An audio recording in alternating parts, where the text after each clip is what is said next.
இலங்கை இந்திய அணிகளுக்கு இடையிலான டெஸ்ட் கிரிக்கெட் போட்டித் தொடரின் 3வது நாள் நிறைவுக்கு வந்திருக்கின்றது. இந்திய அணி முதல் இன்னிங்ஸை நிறைவு செய்து கொண்டது இன்று காலையிலேயே ஆரம்பித்த ஒரு சிறிய நேரத்துக்குள்ளேயே அவர்கள் சகல விக்கெட்டுகளும் வீழ்த்தப்பட்டன. மீண்டும் இலங்கை அணி துடுப்படுத்த ஆட ஆரம்பித்தது. தப்பி பிழைத்தோம், ஃபாலோன் இல்லை என்கின்ற ஒரு விஷயம் மாத்திரமே இருக்கின்றது. மழை கூட உங்களை காப்பாற்றாது ராசா, உங்களை காப்பாற்றாது என்கின்ற நிலைமையில் தான் காணப்படுகின்றது இலங்கை அணியின் நிலைமை. சொனால் தினேஷவின் அபாரமான சதம் 100 ஓட்டங்களை பூர்த்தி செய்து ஆட்டமிழந்தார். யாரையெல்லாம் திட்டினார்களோ, யாரையெல்லாம் விமர்சித்தார்களோ, இவர் மீண்டும் அணிக்கு தேவைதானோ என்று விமர்சித்தார்களோ, அவர் கொஞ்சம் கை கொடுத்திருக்கின்றார், காப்பாற்றி கொடுத்திருக்கின்றார். 80 ஓட்டங்களை பெற்றுக் கொடுத்திருக்கின்றார் நிரோஷன் டிக்வெல்ல.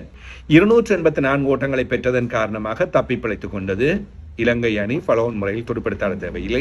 எனக்கு தெரிந்த ஃபாலோனுக்குள் வந்திருந்தாலும் இந்தியா துடுப்படுத்த ஆடிவிட்டு இறுதி இன்னிங்ஸில் அடியுங்கள் என்பதைத்தான் கொடுப்பார்கள். கடைசி வரையில் ரிஸ்க் எடுக்கப் போவதில்லை என்பது தெரியும்.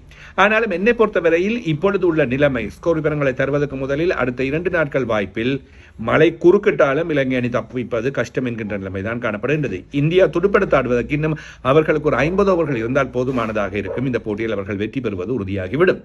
அடுத்த 50 ஓவர்களில் வெறுமனையாக குறைந்தது ஒரு 150 ஓட்டங்கள் என்று பார்த்தாலும் கூட 300க்கும் மேற்பட்ட ஒரு வெற்றி இலக்கு அவர்களுக்கு கிடைக்கும். எனவே அந்த ஓட்ட இலக்கானது இலங்கை அணியை உருட்டி எடுத்துக் கொள்வதற்கு பாதுகாப்பானதாக தாராளமாக காணும்.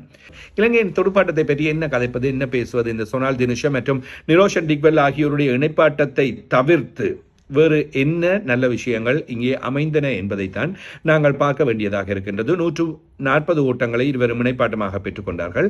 இதுதான் சிறந்த விஷயமாக அமைந்திருக்கின்றது. சொனால் தினேஷ் 168 பந்துகளில் 118 பந்துகளில் 4 பவுண்டரிகள் 2 சிக்ஸர் அடங்கலாக 100 ஓட்டங்களை பெற்றுக் கொடுத்தார்கள். நிரோஷன் டிக்வெல்ல 115 பந்துகளில் 80 ஓட்டங்களை பெற்றுக் கொடுத்தார்.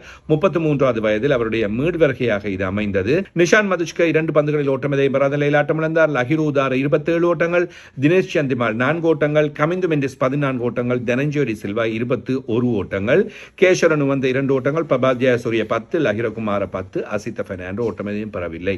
உதிரிகளாக 16 ஓட்டங்கள், 284 ஓட்டங்கள். இதுதான் இலங்கை அணியின் நிலைமை. மானவ் சுதர், குல்தீப் ஜாதவ் மற்றும் ரவீந்தர் ஜடேஜா ஆகியோர் விக்கெட்டுகளை கைப்பற்றிக் கொண்டார்கள். 8 விக்கெட்டுகள் வீழ்த்தப்பட்டது. மானவ் சுதர் 4 விக்கெட்டுகளை கைப்பற்றிக் கொண்டார்.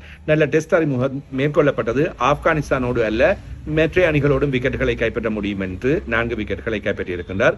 குல்தீப் ஜாதவ் 14 ஓவர்களில் 65 ஓட்டங்கள், 1 விக்கெட். ரவீந்தர் ஜடேஜா 21 ஓவர்களில் 57 ஓட்டங்கள், 3 விக்கெட்டுகள்.